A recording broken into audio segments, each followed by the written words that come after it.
আসসালামু আলাইকুম ফ্রেন্ড। তো আজ আমি বানাবো ইয়াখনি পোলাও বা ইয়াখনি বিরিয়ানি, যেটাই বলতে পারেন। তো আমি পোলাওয়ের চাল বিরিয়ানির চাল দুটোই মিক্স করে বানিয়েছি আর কি।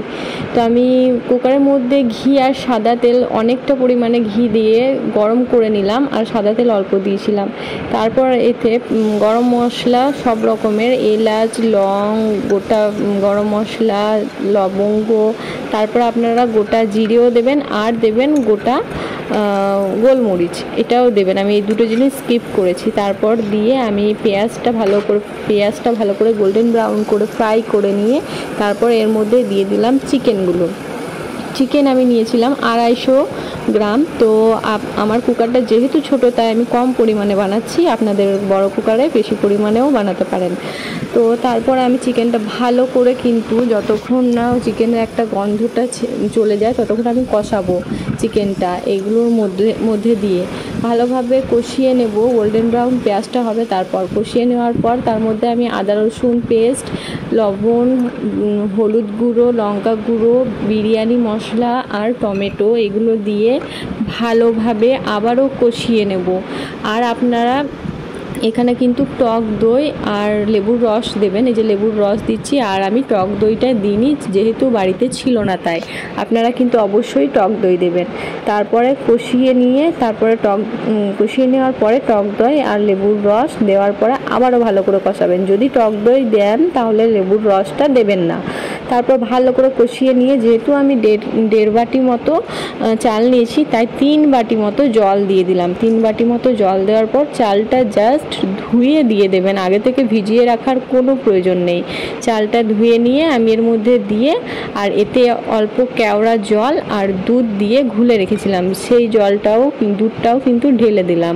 তারপর মিক্স করে নিয়ে আর পরিমাণ মতো লবণ সব কিছুই টেস্ট করে নেবেন। আর আমি এর মধ্যে কিন্তু 2টো আলু দিয়ে দিয়েছিলাম, সেটা আর দেখানো হয়নি। আলুটা ভাবলাম আলু ছাড়া তাই ভালো লাগে। এবার আমি 2টি সিটি দিয়ে চলে এসেছি। সিটি দেওয়ার পর একদম গ্যাসটা যতক্ষণ না পুরো বেরোবে কুকারটা একটু নিজের টেম্পারেচারে আসবে, তারপর কিন্তু কুকারটা খুলবেন আপনারা। এবার আমি গ্যাস বন্ধ করে দেওয়ার পরে নিজের টেম্পারেচারে একদম ঠান্ডা হয়ে যাওয়ার পর কুকারটা খুললাম। এই যে দেখতে পাচ্ছেন, কুকারটা ঠান্ডা হয়ে যাওয়ার পরেই খুলবেন আপনারা। খুললাম, এই যে দেখতে পাচ্ছেন, এটা হচ্ছে ফাইনাল লুক। আমি কুকারটা খোলার পর এত সুন্দর সেন্ট করছে, পুরো যেন রান্নাঘর একদম মোমো করছে সেন্টে। এত দারুণ হয়েছিল, দুর্দান্ত হয়েছিল খেতে। দেখতে পাচ্ছেন একটুও জল নেই, একদম ঝরঝরে শুকিয়ে গিয়েছে, যেমন বিরিয়ানি হয় ঠিক সেরকমই হয়েছে। আমি একটু টেস্ট করে দেখলাম, দারুণ লাগলো খেতে। তারপরেও আমি নিয়ে নিচ্ছি। আলু যেমন গলে গিয়েছে, মাংস, চাল সবই একদম ভালো রকম সেদ্ধ হয়েছে, একদম যেমন বিরিয়ানি হয় সেরকম। তবে আপনারা কিন্তু টক দইটা দেবেন। টক দই না দিলে কিন্তু, আমি এটা টক দই ছিল না তাই বানিয়েছিলাম, যেহেতু বিরিয়ানি বানাতে ইচ্ছা করছিল না, তাই ভালো একদম সিম্পলভাবে বানাই। তো সত্যি কথা বলতে সিম্পলভাবে বানাতে গিয়ে যে এতটা টেস্টি হবে আমি ভাবতে পারিনি। তো এইভাবে বানিয়ে আপনারাও খেতে পারেন। বাচ্চা থেকে বড় থেকে বুড়ো পর্যন্ত এই খাবারটা খাওয়া যেতে পারে। বাচ্চাদের জন্য কিন্তু অবশ্যই এই খাবারটা আপনারা বানাতে পারেন। আমি বাচ্চাদের জন্যই বানিয়েছি, যেহেতু তার জন্যই কিন্তু আমি কাঁচা লঙ্কা বা ঝাল, গরম মৌরিতেও ঝাল থাকে, গোটা গরম এই মৌরিতেও মৌরি বলছি, কাঁচা লঙ্কা দিইনি, আর দিইনি আমি শুকনো লঙ্কাও, অতটা লঙ্কা গুঁড়োও দিইনি, আর গোটা গোলমরিচটাও দিইনি। যেহেতু আমার বাচ্চা খাবে তাই আমি গোলমরিচটাও দিইনি।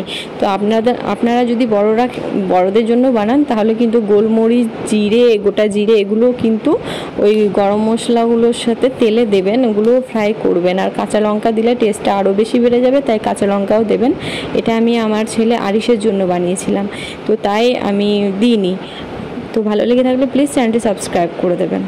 একটা কথা যেটা আমি এই চ্যানেলে বাচ্চাদের সমস্ত ধরনের ভিডিও আপলোড করি, তাই আপনাদের যদি বাচ্চা থেকে থাকে বাড়িতে তো চ্যানেলটি সাবস্ক্রাইব করে দেবেন। আর যদি ভিডিওটি ভালো লেগে থাকে তো প্লিজ একটি লাইক করে দেবেন। আমি এই কারণে বলছি সাবস্ক্রাইব করতে, তার কারণ হচ্ছে আমি বাচ্চাদের যদি আপনার বাচ্চা খুব রোগা পাতলা হয় তো কি খাইয়ে মোটা করে তুলবেন, কোন বাচ্চাদের বিভিন্ন ধরনের মেডিসিন, বাচ্চাদের খেলনা, বাচ্চাদের বুকস, তারপরে বাচ্চাদের ঝাল ছাড়া খাবার, বাচ্চাদের মানে সুজি টুজি সমস্ত ধরনের ভিডিও আছে, একদম নিউবর্ন বেবি থেকে শুরু করে একদম বাচ্চা 7-8 বছর বয়স পর্যন্ত।